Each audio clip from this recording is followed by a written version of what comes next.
Hello boys and girls, welcome to my YouTube channel real experience by Nikhil. आज की इस video में जो मुद्दा है वो ये है कि स्टार्टिंग पॉइंट के ऊपर जब हम ऑस्ट्रेलिया में आते हैं तो कौन से ऐसे जो टास्क हैं एज़ पर माय एक्सपीरियंस जो आपको कर लेने चाहिए जिससे आपका टाइम और पैसा सेव हो सकता है।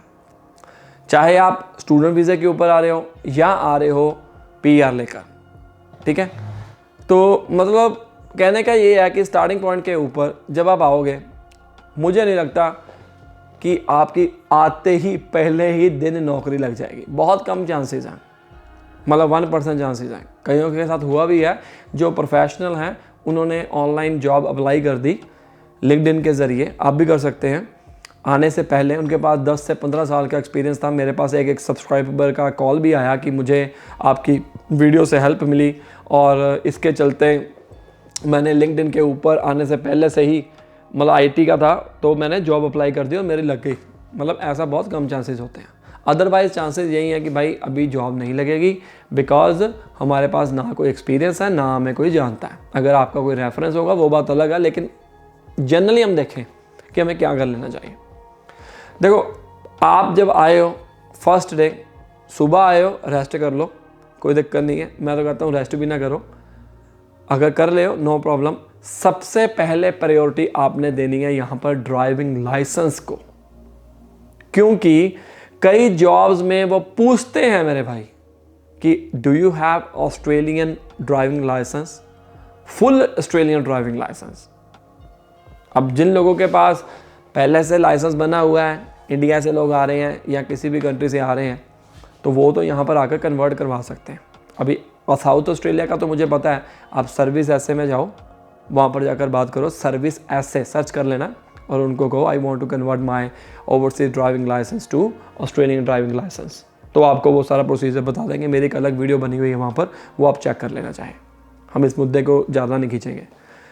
अगर आपके पास लाइसेंस नहीं बना है so you have to start from the scratch. Try यही करो कि अपना लाइसेंस बना के लेके आओ। आई थिंक 2 से 3 साल पुराना होना चाहिए licence. I'm not pretty sure. You can ask from service ऐसे when you will come here. But इतना होना चाहिए, पर एटलीस्ट आपको लाइसेंस बना लेना चाहिए।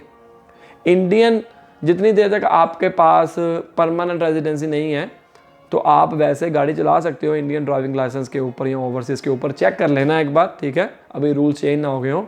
बट आप जल्दी से जल्दी इसको कन्वर्ट करवाइए, बिकॉज जो कुछ जॉब्स हैं वो पूछती हैं कि आपके पास ऑस्ट्रेलियन ड्राइविंग लाइसेंस है फुल वाला।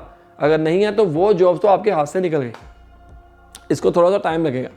जो आप जिसके पास आए हो, या सर्च कर लेना जहाँ पर आप जा रहे हो, पूरे ऑस्ट्रेलिया में सर्च कर लेना कि कहाँ पर ड्राइविंग क्लासेस मिलती हैं। और क्लासेस लेना बहुत ज़रूरी है, ठीक है। बिना क्लासेस के अब हुआ क्या था, मैं यहाँ पर आया था, अब इंडिया में ड्राइविंग काफ़ी मैंने की हुई है, ऐसी बात नहीं है, लेकिन यहाँ पर आकर रूल्स एंड रेगुलेशन को समझना बहुत ज़रूरी है। उसकी वजह से आपका पेपर जो है वो मिस हो सकता है। 2-3 स्टेप आते हैं, पहले थ्योरी होता है, फिर प्रैक्टिकल होता है, फिर हैज़र्ड टेस्ट होता है, काफ़ी होते हैं, वो चेक कर लेना। पहला काम क्या हुआ, ऑस्ट्रेलियन ड्राइविंग लाइसेंस, क्योंकि स्टार्टिंग में तो आपके पास कुछ जॉब नहीं है तो यूटिलाइज़ करिए। दूसरा, आने से पहले कवर लेटर और अपना CV रेज्यूमे बनाकर लेके आना। Cover letter is very important hair.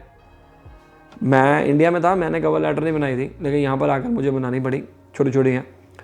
तीसरी बात, ये तो आप वहीं से कर सकते हो।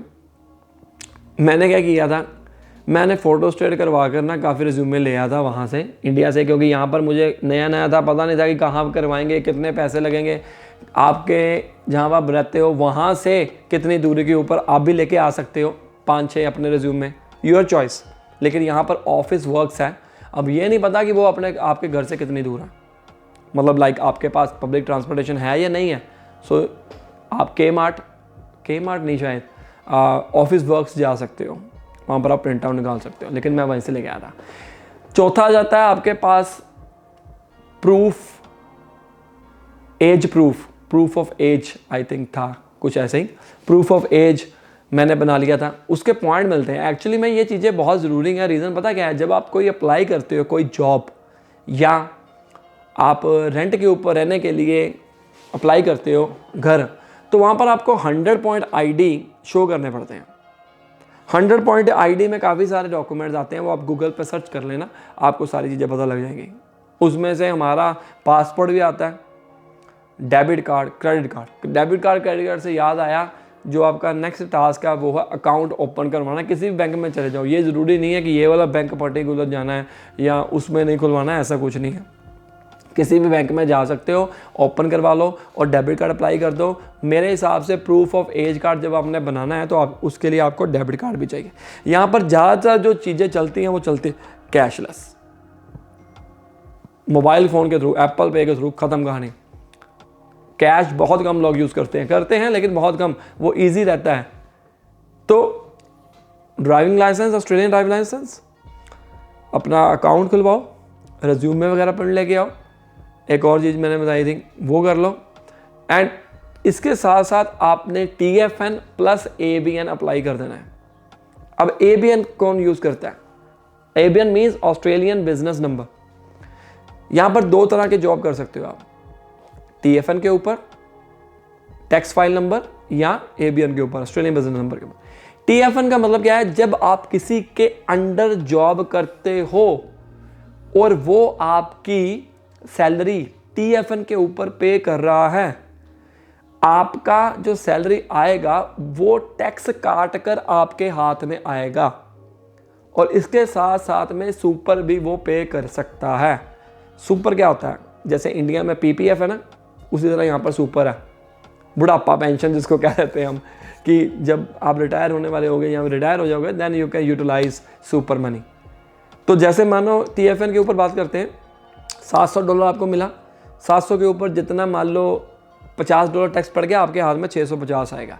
इन द एंड आपका अकाउंटेंट बताएगा कि आपको जो पैसे कटे हैं वो ज़्यादा तो नहीं कटे, वो देखेगा कैलकुलेशन करके। अगर ज़्यादा कटे होंगे तो आपको रिफंड आ जाएगा, आई थिंक ब्याज इंटरेस्ट भी साथ में आता है, और नहीं होंगे फिर तो चला ही गया।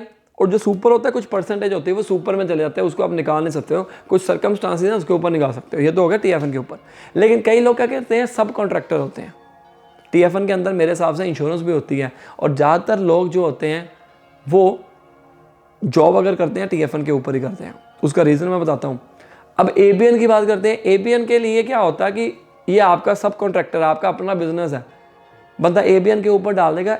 साल के एंड में या अकाउंटेंट से बात करिए कि भाई आप इतना पैसा आया है, ये मेरे एक्सपेंसेस हैं और ये मेरा टैक्स बना है, इसको पे करना, साल के एंड में पे कर सकते हो या बीच में इंस्टॉलमेंट के ऊपर पे कर सकते हो। ठीक है, तो ये दोनों चीज़ों को आने में टाइम लगता है। बैंक अकाउंट ओपन करवा लोगे, ATM को आने को टाइम लगेगा। ड्राइविंग लाइसेंस अगर बना लोगे पहली वाली में नहीं निकलेगा, उसको थोड़ा सा टाइम लगेगा, क्लासेस लेनी पड़ेंगी, 1-1.5 महीना तक लग सकता है, क्योंकि यहाँ पर सारे बिजी हैं भाई। आपको क्लास लेने के लिए भी लोग डेली क्लास नहीं लाते हैं, 3-4 दिन बाद लगा ली एक बंदे ने, 3-4 दिन, इस तरह से। अल्टरनेटिव डेज में अगर आपको जल्दी करना है तो आप अपने उससे ड्राइविंग इंस्ट्रक्टर से बात कर सकते हो।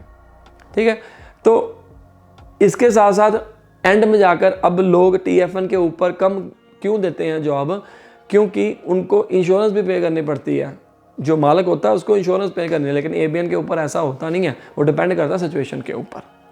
तो ये मोटी मोटी चीज़ें हैं जो मैंने एक्सपीरियंस किया, जो यहाँ पर आकर मुझे दिक्कत आई।